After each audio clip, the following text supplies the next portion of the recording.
नमस्कार, बहुत स्वागत है आपका स्वदेश न्यूज में। मैं हूं आपके साथ अंशुल शर्मा। आप देख रहे हैं विजय का पर्व। जी हां, रक्षा मंत्री राजनाथ सिंह ने रविवार को दिल्ली के इंडिया गेट पर स्वर्णिम विजय पर्व का उद्घाटन किया। यह आयोजन 1971 के युद्ध में भारत की ऐतिहासिक जीत और भारत बांग्लादेश की दोस्ती के 50 साल पूरे होने की याद में मनाया जाता है।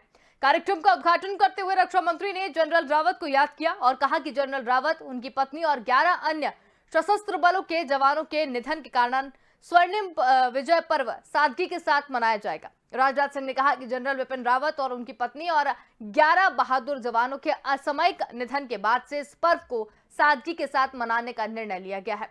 मैं सभी को श्रद्धांजलि अर्पित करता हूं।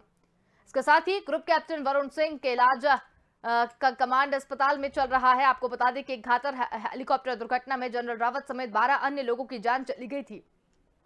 1971 के भारत बांग्लादेश युद्ध के बारे में बात करते हुए राजनाथ सिंह ने कहा कि भारत ने बांग्लादेश में लोकतंत्र की स्थापना में अहम योगदान दिया है। आज हम बहुत खुश हैं कि पिछले 50 वर्षों में बांग्लादेश विकास के पथ पर आगे बढ़ा है। रक्षा मंत्रालय के अनुसार 1971 के युद्ध के दौरान इस्तेमाल किए गए प्रमुख हथियारों और उपकरणों के प्रमुख लड़ाइयों के अंश के साथ प्रदर्शित किया जाएगा। उद्घाटन के बाद ये कार्यक्रम आम लोगों के लिए खुला रहेगा। समापन समारोह 13 दिसंबर को होगा, जिसमें राजनाथ सिंह फिर शामिल होंगे। बांग्लादेश समेत कई गणमान्य व्यक्ति भी इसमें मौजूद रहेंगे। तो विजय गाथा के ऊपर आज हम बात करने वाले हैं। 3 दिसंबर 1971 को यहाँ पर जो हुआ था, एक ऐतिहासिक जो युद्ध यहाँ पर हुआ था, उसके ऊपर यह विजय दिवस मनाया जाता है। विजय गाथा के बारे में आज हम बात करेंगे। दमनकारी नीतियों का सहारा ले रहा था पाक, उसके ऊपर भी हम बात करेंगे। अत्याचारों से बचने के लिए बंगाली हिंदू ले रहे थे हिंदुस्तान में शरण। तो इन सारे मुद्दों को लेकर हम बात करेंगे। तो इंडिया गेट पर स्वर्णिम विजय पर्व का आयोजन किया गया है। रक्षा मंत्री राजनाथ सिंह ने इसका उद्घाटन किया है और 2 दिन के स्वर्णिम विजय पर्व पर रक्षा मंत्री ने कहा कि हेलीकॉप्टर हादसे में मृतकों को श्रद्धांजलि, सीडीएस की कमी महसूस हो रही है। तो इन्हीं सब विषयों पर हम बातचीत करेंगे, जिसके लिए हमारे साथ रक्षा विशेषज्ञ अनुपम तिवारी और रक्षा विशेषज्ञ राजेश भारती जी हमारे साथ जुड़ गए हैं। आप दोनों का ही बहुत स्वागत है। अनुपम जी, आपसे जानना चाहेंगे 1971 की लड़ाई के ऊपर आज जो स्वर्णिम विजय दिवस मनाया जा रहा है, उसके ऊपर आज काफी सारी बातें राजनाथ सिंह जी ने कही। तो सबसे पहले तो दर्शकों को हम यही बताना चाहेंगे और आपसे जानना चाहेंगे कि यह ऐतिहासिक युद्ध किस तरीके से था, किन किन लोगों के बीच हुआ था और किस तरीके से भारत ने ऐतिहासिक जीत जो है वो हासिल की थी। देखिए अंशुल, भारतीय सेना का अगर जब भी इतिहास लिखा जाता है तो उसमें 90 अक्षरों में लिखा जाता है और ये सबसे स्वर्णिम अक्षरों में इसलिए लिखा जाता है कि उस समय भारत को सैन्य ताकत नहीं हुआ करता था। भारत का दबदबा इस तरह से नहीं था कि वो दुनिया में किसी तरह की सैनिक बढ़तें हासिल कर सकता। लेकिन भारत ने सैन्य और कूटनीति दोनों का इतना अच्छा परिचय दिया इस युद्ध में कि भारत ने ईस्ट पाकिस्तान को पश्चिमी पाकिस्तान से अलग करने में सफलता पा ली। और इसके पीछे अगर हम बैकग्राउंड पे जाएं तो हकीकत में भारत का इस युद्ध से कोई लेना देना नहीं था। शुरुआती दौर पर यह सिर्फ और सिर्फ पाकिस्तान का गृह युद्ध था जो उनके पूर्वी इलाके और पश्चिमी इलाकों के बीच में हो रहा था। पूर्वी इलाकों के बंगाली, बिहारी और उर्दू, नॉन उर्दू स्पीकिंग जितने भी पीपल थे, उनके साथ एक भेदभाव की नीति अपनाई जा रही थी। और 1971 में एक जब उनका चुनाव हुआ, वहां पर राजनीतिक चुनाव हुआ, तो उस चुनाव में पूर्वी पाकिस्तान की जो अवामी लीग थी उसने एक लैंडस्लाइड विक्ट्री वहां पर दर्ज करी, जिस विक्ट्री को पश्चिमी पाकिस्तान के नेताओं ने मानने से इनकार कर दिया और सारी फसाद की जड़ वहीं शुरू होती है। उसके बाद बहुत सारी चीजें, बहुत सारे तथ्य खुलकर के सामने आए। पाकिस्तान ने मार्शल लॉ लगाया उन लोगों के ऊपर, बहुत तरह के जीनोसाइड प्रयोग किए गए, कई सारे निर्दोष लोगों को वहां पर मारा गया और भारत के साथ एक ऐसी समस्या सामने खड़ी हो गई जिसके लिए भारत बिल्कुल तैयार नहीं था और वो समस्या थी बांग्लादेश के शरणार्थियों की। अचानक से शरणार्थियों की बाढ़ भारत के बांग्लादेश से सटे हुए इलाकों में आने लग गई और जब ये बाढ़ आई तो भारत को इंटरवीन करना पड़ा, मजबूरन करना पड़ा। और जब भारत ने इंटरवेन किया, यानी कि भारत ने ह्यूमैनिटेरियन ग्राउंड्स पर उन शरणार्थियों को अपने यहाँ शरण देनी शुरू कर दी, तब पाकिस्तान को इस चीज की बहुत ज्यादा मिर्ची लगी और पाकिस्तान ने भारत के ऊपर सीधा अटैक कर दिया पश्चिमी क्षेत्र से, यानी राजस्थान और कश्मीर के इलाकों की तरफ से अटैक कर दिया। अब भारत न चाहते हुए भी इस युद्ध में कूदना ही था और भारत कूदा और इस तरह से कूदा कि भारत ने एक निर्णायक जीत हासिल करी और इस जीत के माध्यम से पूर्वी पाकिस्तान के उन बेसहारा लोगों को जिनका पश्चिमी पाकिस्तान दमन कर रहा था, उनको आजाद करवाया। पाकिस्तान की को नाको चने चबवाए, और बांग्लादेश जिससे एक नया देश का जन्म भारत की वजह से हुआ, उसकी जो भी सुरक्षा थी उसकी जिम्मेदारी भारत ने ली। और भारत उस समय अंतरराष्ट्रीय शक्तियों के भी निशाने पर आया, ये भी ध्यान रखें। जैसा मैंने शुरुआत में कहा था, भारत कोई बहुत बड़ी सैन्य ताकत नहीं था, लेकिन अंतरराष्ट्रीय शक्तियां, जिससे आप अमेरिका का और उस समय चीन का नाम ले सकते हैं, खुल करके भारत के विरोध में और पाकिस्तान के सपोर्ट में आ गई थी। लेकिन भारत ने इसकी भी चिंता नहीं करी थी, और भारत के लिए जो हमारे फोर फादर्स का जो विजन था कि हमारे लिए इंसानी जान बहुत ज्यादा कीमती है, तो भारत ने इंसानी जानों की रक्षा करते हुए बांग्लादेश को आजादी दिलाई। और अमेरिका या चाइना या अन्य देशों के दबदबे का भी भारत ने सामना किया। और उस समय की जो हमारी मिलिट्री लीडरशिप थी और उस समय की जो राजनीतिक लीडरशिप थी, उसने एक बहुत ही बेहतर समन्वय वाला खेल दिखाया। और इसके साथ ही एक जो जिनोसाइड का दौर जो बांग्लादेश में चल रहा था, उससे बांग्लादेशियों को मुक्ति मिली। भारत की सेना ने इसमें तमाम तरह के ऑपरेशन किए और दुनिया की जो सबसे बड़ी मिलिट्री सरेंडर था उसको अंजाम दिया। करीब 1 लाख के करीब पाकिस्तानी सिपाहियों को भारतीय सेना के सामने आत्मसमर्पण करना पड़ा था। दुनिया ने कभी उसके पहले इस तरह की कोई घटना न देखी थी, न उसके आगे आज तक भी नहीं देखी है। इतनी बड़ी तादाद में एक देश के सैनिक दूसरे देश के सामने सरेंडर कर जाते हैं, वो एक अभूत कि भारत का जो जब भी सैन्य इतिहास लिखा जाएगा 1971 वार के, इस अध्याय को बहुत ही सुनहरे अक्षरों में लिखा जाएगा। बिल्कुल अनुपम जी, बहुत ही अच्छी तरीके से आपने जानकारी दी और बहुत अच्छे से आपने समझाया है कि स्वर्णिम अक्षरों में आखिर क्यों इस दिन को लिखा जाता है। राजेश भारती जी, आपसे भी सवाल मेरा यही है, 1971 के युद्ध की अगर बात की जाए तो हमेशा सत्य और न्याय के लिए प्रतिबद्ध रहा है। आप किस नजरिए से देखते हैं और आप क्या कहना चाहेंगे आज के दिन को? अंशुल जी, अनुपम जी ने जिन बातों को कहा वो काफी कुछ, फिर भी मैं थोड़ा सा उसमें एक ऐड करना चाहता हूँ। बिल्कुल। देखिए, ये जो बांग्लादेश का निर्माण है और बांग्लादेश का एक देश के रूप में बनना है, यदि हम देखें आजादी के समय पाकिस्तान में मुख्य रूप से Punjab, Sindh, Balochistan, northern western frontier और ये जो अब बांग्लादेश है, पूर्वी पाकिस्तान, इनको मिला के ये पाकिस्तान बना और धर्म के आधार पे एक पाकिस्तान का निर्माण हुआ।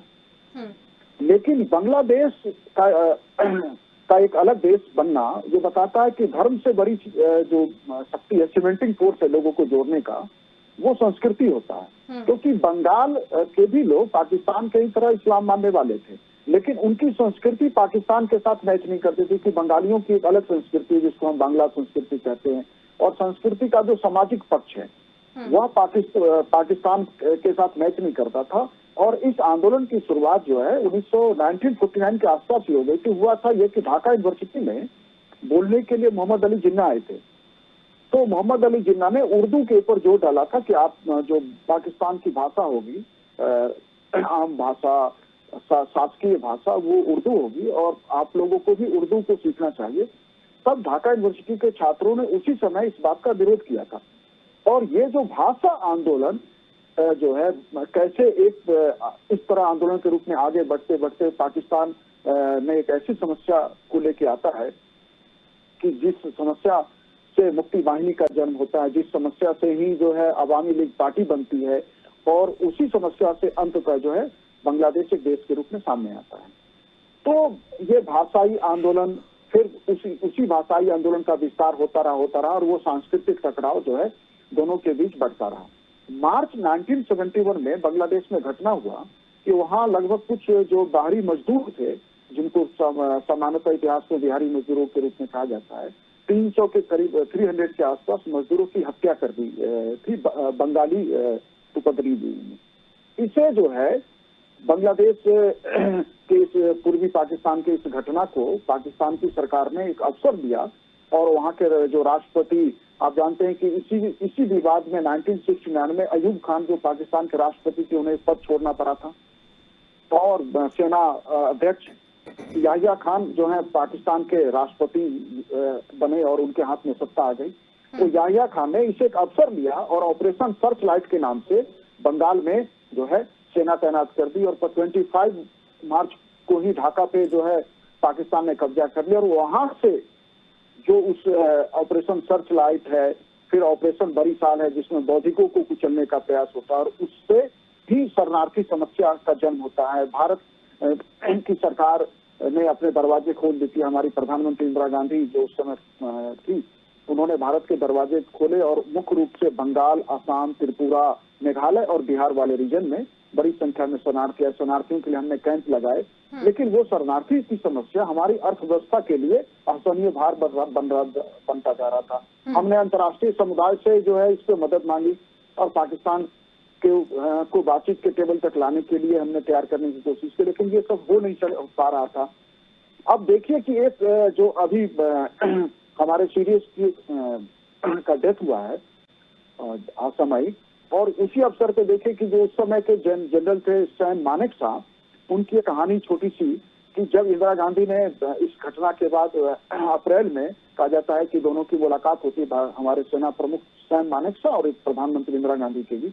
उस मुलाकात में वो अटैक की बात करती है, लेकिन एक आर्मी जनरल ने मना कर दिया और अपना त्यागपत्र ऑफर कर देते हैं कि मैं अभी जो हमारी सेना इसके लिए तैयार है, क्योंकि हमारे टैंकों के मरम्मत के काम चल रहे थे। दूसरा बारिश आने वाला था और बांग्लादेश के रीजन में बारिश में युद्ध लगना समस्या होता है। वो जो है प्रधानमंत्री से बात करते हैं इंदिरा गांधी, उनका त्यागपत्र स्वीकार कर देती है। फिर दोनों की बातचीत में ये होता है कि आप जो है अपने हिसाब से तिथि तय कीजिए, और वो तिथि के लिए तैयारी का टाइम मांगते हैं। इस बीच भारत के विदेश मंत्री जो स्वर्ण सिंह हैं, उन्हें अंतर्राष्ट्रीय जगत का समर्थन प्राप्त करने के लिए लगाया जाता है। तो भारत एक पूरा कूटनीतिक प्रयास कर रहा है, सेना अपनी तैयारी में लगी है। और उस तैयारी के बाद जब 3 दिसंबर को पाकिस्तान की एयरफोर्स ने, 3 दिसंबर की शाम की घटना है जब पाकिस्तान के एयरफोर्स ने भारत पे आगरा तक अटैक किया गया, पठानकोट और कई एयरबेस पे अटैक हुए, और फिर उसी दिन रात को इंदिरा गांधी ने देश के नाम संबोधन दिया और उसे पाकिस्तान की ओर से भारत पे आक्रमण बताया, और यहाँ से युद्ध की शुरुआत होती है, और जो लगभग 15 दिसंबर 16 दिसंबर तक ये युद्ध चलता है, और 12-13 दिनों में हम एक नया देश इतिहास के सामने जो है सामने आता है। तो ये और उसमें देखे कि लेफ्टिनेंट जनरल नियाजी खान भी युद्ध बंदियों में थे, जो 90,000 के आसपास हमने सरेंडर कराए थे। उसमें खुद लेफ्टिनेंट जनरल जो है नियाजी खान भी युद्ध बंदियों के रूप में हमारे सामने थे। बिल्कुल। अनुपम जी, अगर आज के भाषण की हम बात करें, जब विजय का पर्व जो है मनाया जा रहा है, और राजनाथ सिंह ने भी कुछ देर पहले से संबोधित भी किया था, जिसमें उन्होंने कहा कि धर्म के आधार पर विभाजन ऐतिहासिक गलती थी। उनका ये कहना था कि धर्म के आधार पर विभाजन एक ऐतिहासिक गलती थी। आप किस नजरिए से देखते हैं इसे? राजनाथ सिंह जी की बात को कई अर्थ निकाले जा सकते हैं, और मैं भी इस पक्ष का हिमायती हूं कि धर्म के आधार पर किसी देश का बंटवारा नहीं होना चाहिए। संस्कृति एक ऐसी चीज होती है जो धर्म से ऊपर की चीज होती है, मैं इसको हमेशा मानता हूं, क्योंकि संस्कृति आप किसी भी धर्म के हो, आपको एक पर्टिकुलर संस्कृति फॉलो करनी पड़ती है, और वो संस्कृति सिर्फ धर्म से नहीं आती है, वो उस क्षेत्र की जो भी जियो पॉलिटिक्स है, उस क्षेत्र की जो भी रहन सहन है, उस क्षेत्र का जो भी कल्चर है, उससे आती है। यानी सांस्कृतिक रूप से एक व्यक्ति समृद्ध हो सकता है, उसका धर्म कुछ भी हो। और राजनाथ सिंह की बात का भी अर्थ मैं यही निकालता हूं कि भारत का जो बंटवारा अंग्रेजों ने किया था, उस बंटवारे में ही मूलभूत रूप से कुछ समस्याएं थी, और उसका खामियाजा आज तक भारत, पाकिस्तान, बांग्लादेश या क्षेत्र के तमाम देश झेल रहे हैं। और धर्म आपका एक व्यक्तिगत सवाल होता है। आप किसी भी धर्म को मान सकते हैं, आप किसी भी धर्म को, किसी भी पैगंबर को आप फॉलो कर सकते हैं, आप किसी भी देवी देवता या किसी भी गुरु की पूजा कर सकते हैं। ये आपका व्यक्तिगत विषय है। आपको धर्म सिर्फ शांति की राह पर ले जाता है, धर्म कभी भी आपको उकसाता नहीं है। और धर्म के नाम पर जब राजनीतिक बदलाव लाने की कोशिश की जाती है, तो वहीं से सारी गड़बड़ियां शुरू हो जाती हैं। भारत इस बात को आज से 50 साल से 100 साल से नहीं, भारत इस चीज को पिछले 2000 सालों से फॉलो कर रहा है। हम गौतम बुद्ध का देश हैं, हम महावीर स्वामी के देश हैं, हम राम कृष्ण और तमाम सूफी संतों के देश हैं। हमें हमेशा शांति की पाठ पढ़ाई जाती रही है, और इसी वजह से भारत दुनिया में एक शांतिप्रिय और एक बहुत ही सहिष्णु देश होकर के उभरा हुआ है। अब राजनीतिक रूप से धर्म का जब समावेश हो जाता है, वो भी आधुनिक भारत में, तब बड़ी समस्याएं आ जाती हैं। सबसे पहला बंटाधार 1947 में ही हुआ था, जिस समय धर्म के नाम पर इतने बड़े एक अखंड राष्ट्र को टुकड़ों में बांट दिया जाता है। और वो उसमें हम किसी की भी गलतियां निकालें कि कांग्रेस उसमें जिम्मेदार है या जिन्ना जिम्मेदार है या अंग्रेज जिम्मेदार है, कोई भी जिम्मेदार हो, हकीकत यह है कि हम उस घटना को अब वापस उस समय के हिसाब से पलट नहीं सकते हैं। आज चीजें बहुत बदल गई हैं। भारत ने एक अच्छा काम यह किया कि पाकिस्तान की तरह धार्मिक रूप से रूढ़िवादी बनना स्वीकार नहीं किया। और ये हम इस बात के अपने हम उन फादर्स को हमें धन्यवाद देना चाहिए कि भारत अगर आज प्रगति के पथ पर है तो उसका सबसे बड़ा कारण यह है कि भारत ने सेकुलर होना स्वीकार किया था। भारत ने अपने राष्ट्र की धारणा किसी धर्म के नाम पर नहीं रखी थी और भारत ने अल्पसंख्यक बहुसंख्यक ये सब चीजें नेपथ्य में डाल दी थी। भारत ने नहीं चाहता था कि हमारी संस्कृति में जब इन सब चीजों का कभी भी बहुत ज्यादा प्रभाव नहीं रहा तो आज भी नहीं होना चाहिए। और यही कारण है कि आज आप भारत और पाकिस्तान की तुलना करें तो भारत पाकिस्तान से आपको मील आगे दिखाई देता है, हर एक क्षेत्र में दिखाई देता है। ये सहिष्णुता हमारी ताकत होनी चाहिए। और रक्षा मंत्री जी का जो भाषण है, रक्षा मंत्री जी का जो इशारा है वो इसी तरफ जा रहा है कि हमको धर्म के नाम पर राजनीति से बचना चाहिए। धर्म हमारा व्यक्तिगत विषय है, उसको व्यक्तिगत स्तर पर ही रखना चाहिए। धर्म हमारी संस्कृति को और समृद्ध करना चाहिए, न कि इंसान और इंसान के बीच में लड़ाई पैदा करने के लिए धर्म का इस्तेमाल होना चाहिए। अनुपम जी, लेकिन एक सवाल ये निकल के आता है, अगर राजनाथ सिंह जी के इस बयान को देखें कि धर्म के आधार पर विभाजन जो है वो ऐतिहासिक गलती थी, चलिए तर्क आपके भी है, उसे भी मान लेते हैं, और कहीं ना कहीं हम सभी का व्यक्तिगत एक तर्क है कि भाई धर्म के आधार पर विभाजन तो नहीं होना चाहिए। मतलब आप एक विशेष धर्म को लेकर आप अपना अलग स्वदेश नहीं बना सकते, ये स्वाभाविक सी चीज है। लेकिन जैसा कि उस टाइम हुआ था 47 की अगर हम बात करें तो धर्म के आधार पर भाई जो मुस्लिम थे उन्होंने पाकिस्तान में चले गए, जो हिंदू थे वो हिंदुस्तान में रह गए, फिर बांग्लादेश वाली जो चीज निकलकर सामने आई। भाई भारत की अगर बात देखें तो हर 50 किलोमीटर के बाद में बोली बदल जाती है, भाषा बदल जाती है, लोगों के संस्कृति बदल जाती है, रीति रिवाज बदल जाते हैं। तो ऐसे देश को धर्म के नाम पर जब विभाजित किया गया, आपको नहीं लगता कि आज जो स्थिति भारत और पाकिस्तान को लेकर बनी हुई है या हिंदू मुसलमान को लेकर बनी हुई है, बीज उसी समय बो दिया गया था? बल्कि बीज उसके और पहले बो दिया गया था। आपको याद करना, आपको ले जाना चाहिए 1905 के उस घटनाक्रम में जब अंग्रेजों ने पहली बार धर्म के नाम पर विभाजन की शुरुआत करी थी, और यह था बंगाल विभाजन का आंदोलन। बंगाल विभाजन के समय से ही इस चीज के बीज बो दिए गए थे, और उसके बाद मोहम्मद अली जिन्ना हो, मुस्लिम लीग हो, उन्होंने उसी फसल को काटा है 1947 में। अंग्रेजों की ये बहुत ही पुख्ता नीति थी कि अगर भारत पे हम राज तभी कर पाएंगे जब भारतवासियों को आपस में लड़ाया जाए, और भारतवासियों को लड़ाने का और कोई जरिया नहीं था, क्योंकि भारत के अंदर खुद ही इतनी विविधता है कि भारत इन सब चीजों के ऊपर विश्वास नहीं करता है। इंसान से इंसान को मारने में भारतीय विश्वास नहीं करते हैं। लेकिन धर्म एक ऐसा विषय था जिसके ऊपर अंग्रेज कामयाब हो गए, और धर्म के नाम पर हमको कई सारे गुटों में बांट दिया गया। और वहीं से इसकी जो जड़ें हैं 1905 से मैं देखता हूं, बंगाल विभाजन के समय से हुआ था ये, और 1947 तक आते आते तो वो फसल पूरी तरह से पक चुकी थी।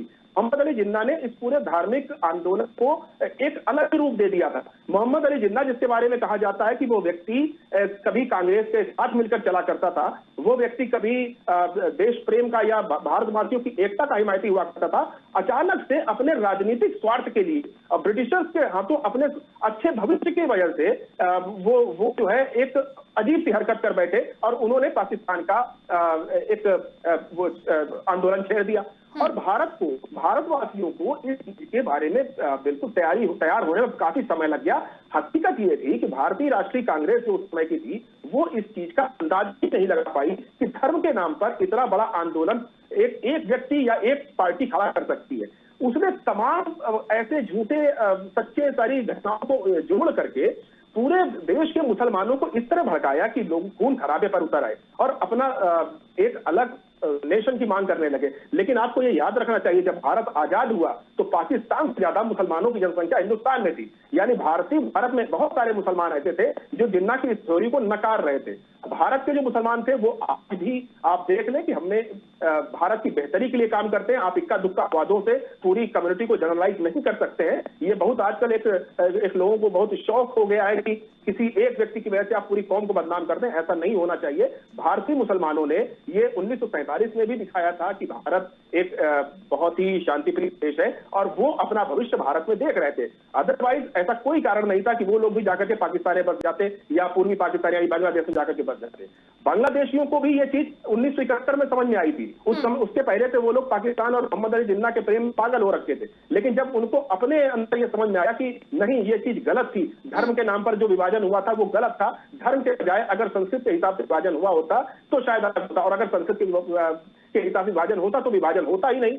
कि अफगानिस्तान से लेकर के बर्मा तक भारत एक अखंड राष्ट्र रहा है और यहाँ की संस्कृति सदियों से, हजारों वर्षों से एक ही रही है। तो मैं यही कहना चाहता हूं कि जो जिस चीज की नींव 1905 में पड़ गई थी, वो आज आते आते आज भी खत्म नहीं हुई। और इसमें आप अंग्रेजों का वो मास्टरमाइंड देखिए कि वो तो चले गए, लेकिन आज भी हिंदुस्तान की जो आवाम है वो धर्म के नाम पर लड़ने के लिए आमादा रहती है और हम इससे निकल नहीं पा रहे। बिल्कुल। राजेश भारती जी, आप क्या कहेंगे? मेरा सवाल आपसे भी यही है। देखिए, मैं अनुपम जी से थोड़ा सा असहमत हूँ। ये जो 1905 से नहीं, जब भी कोई घटना होगा, इतिहास का कोई भी घटनाक्रम, उसके एक पक्ष वो होते हैं जो जिस कारण से हम आंदोलन या घटना होता है, और दूसरा पक्ष भी होता है जो हमें पता नहीं होता। 1857 की क्रांति में ही डिवाइड एंड रूल की पॉलिसी लाने को जो है ब्रिटिश सिस्टम को मजबूर किया कि हिंदू मुस्लिम एकता कैसे उनके लिए समस्या बन सकती है। ये पहला तो ये 1905 से नहीं, 1857 की क्रांति के बाद से ये समझा। दूसरी बात कि पाकिस्तान धर्म के नाम पे बना, मैं इससे भी सहमत नहीं। धर्म इस्तेमाल हुआ है, धर्म ने नहीं बनाया पाकिस्तान को। ऐसा कि 1934 में इंडियन नेशनल कांग्रेस ने प्रस्ताव पारित किया कि भारत में जमींदारी प्रथा उन्मूलन कर दी जाएगी। हम जानते हैं कि अंग्रेजों ने मुख्य रूप से सत्ता जो है वो मुसलमानों के हाथ से छीना था। ज्यादातर बंगाल, हैदराबाद, ज्यादातर मैसूर रियासत सब जो है वहां पे इस्लाम के मानने वाले लोग सत्ता के केंद्र पे बैठे थे, सत्ता के सीट पे बैठे थे।